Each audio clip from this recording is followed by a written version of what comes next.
Okay, let's have a peek at Seven Nation Army here. I'm going to put the camera down on my hand so you can see them better. Okay, there we go.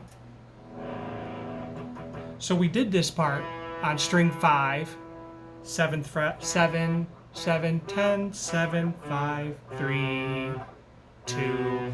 Now you're aiming to get a good sound on every single note. You don't want to hear that kind of thing or that kind of thing.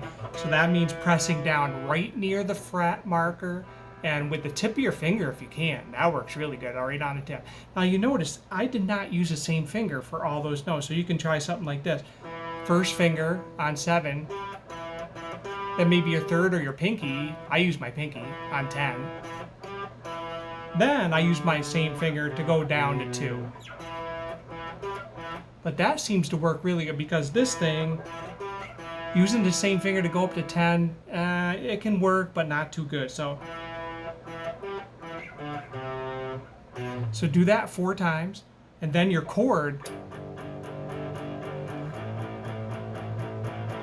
right? Those chords are string 6 fret 3 and string 5 fret 5.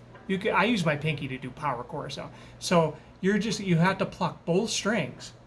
1, 2, 3, 4, 1, 2, 3, 4, then shift up 2 frets, string 5 fret 7, string 6 fret 5 and string 5 fret 7. So I'm counting to 4 twice. 1, 2, 3, 4, 1, 2, 3, 4, 1, 2, 3, 4, 1, 2, 3, 4. Then you go back into the main riff and do it 4 more times. So that's what I want you to try to do.